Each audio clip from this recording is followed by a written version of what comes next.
လူတွေကပိုင်ဆိုင်မှုနဲ့ပတ်သက်ပြီးတော့အများကြီးမျက်စိလည်နေတယ်လို့ထင်တယ်နော်အများကြီးရှိရင်အများကြီးငါဟာလို့ထင်တယ်ဟုတ်လားတကယ်ကတော့ပါလေကိုယ်အသုံးကဆွဲရတာနည်းနည်းလေးပါဒါကအတိတ်ကံရောပြစ္ဆုတ်ပံကြိုးစားအထောက်မှုရောအားကောင်းကြလို့ပိုင်ဆိုင်မှုအားကြီးတဲ့ပုဂ္ဂိုလ်တွေကဒီစကားမျိုးကိုအကြည့်လေစဉ်းစားတဲ့နော်ပိုင်ဆိုင်မှုနေတဲ့လူတွေအတွက်ကတော့ဒါသိပြီးတော့စဉ်းစားတွေကသိမရှိဘူးပေါ့နော်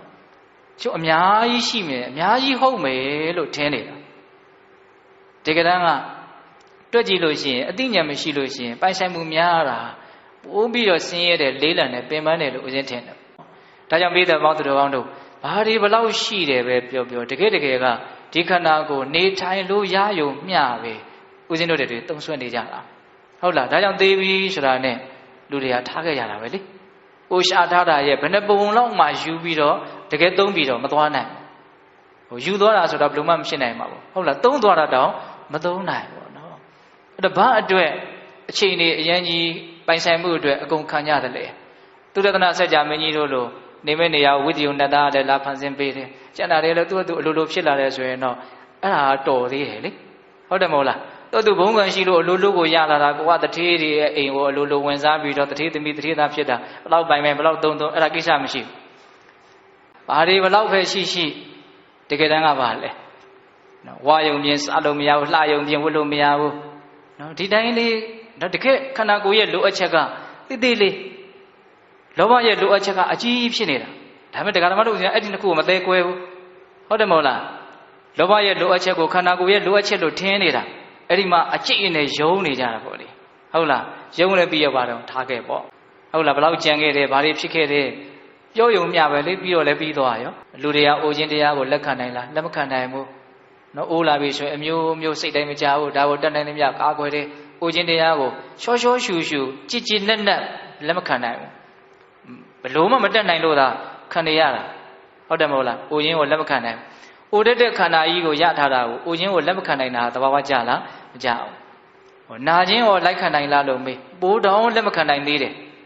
နော်နားလာပြီဆိုရင်ပိုးပြီးတော့တောင်ဆိုးဝါတုံ့ပြန်ကြတာများတယ်တကယ်တမ်းခန္ဓာကိုယ်ဆိုတာနာတတ်တဲ့ခန္ဓာကိုယ်ကြီးပဲလေနာတာသူ့လို့သူ့လို့တာကိုကမအိုခြင်းဘူးခန္ဓာကိုယ်ကြီးကအိုမယ်ဟောကိုဖြစ်ချင်တာဖြစ်လားအဲ့ဒီမှာဒုက္ခရောက်တာအဲ့လိုဆိုရင်စဉ်းစားအိုတာဒုက္ခလားမအိုချင်တာကဒုက္ခလားဟောအခုဖြေရကွာတက်ကိုပဲဖြစ်လာပြီနော်အိုတာလည်းဒုက္ခပါပဲအိုတာလည်းဒုက္ခမဟုတ်သို့တော့အိုတဲ့ဒုက္ခတဲ့မအိုချင်တဲ့ဒုက္ခကပို့ပြီးတော့လေးလံနေတာနာရတဲ့ဒုက္ခတဲ့မနာချင်တဲ့ဒုက္ခတွန်းလှန်နေတဲ့မချင်တဲ့ဒုက္ခကပို့ပြီးတော့ကြီးမားနေတယ်သေရတဲ့ဒုက္ခတဲ့မသေးခြင်းလို့ဖြစ်ရတဲ့ဒုက္ခကပို့ပြီးတော့ဆင်းရဲနေတယ်ဒါကိုမြင်ဖို့လိုတယ်ခန္ဓာကိုယ်ကြီးကသူ့အိုးနေနားနေသေးနေလို့ဆင်းရတဲ့ကြားထဲမှာကျွတ်တို့ကမရှိတိုက်တဲ့သဘာဝမကျတဲ့အလိုဆန္ဒတွေလွှမ်းနေတာကပိုးပြီးတော့ဆင်းရဲစေတယ်အဲ့ဒါကိုဦးဇင်းတို့ရှင်းအောင်လုပ်ဖို့လိုတယ်ပေါ့နော်တွေ့မှာနော်ဒီဥစ္စာကတွေ့မှာအချိန်ကျရင်တွေ့မှာဒါကိုလူတွေကငါမှဒီကိစ္စကိုဖြေရှင်းနိုင်တဲ့အစွမ်းမရှိသေးဘူးဆိုတာကိုမရိပ်မိသေးဘူးသဘောမပေါက်သေးဘူးရှာဖို့ဖွေဖို့ပဲ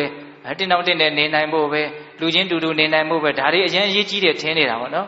သေအောင်လုပ်လို့ပြောတာမဟုတ်ဘူးနော်ဟုတ်လားသူသေတရားရှိလို့သေလာလည်းပဲထားလိုက်နိုင်တဲ့စိတ်ရှိဖို့ပေါ့နေတော့ကနေခဲ့ပြီပဲကိုနေရတဲ့အနေထားကြီးဟာအမြဲတမ်းနေရမယ့်အနေထားမျိုးမဟုတ်ဘူး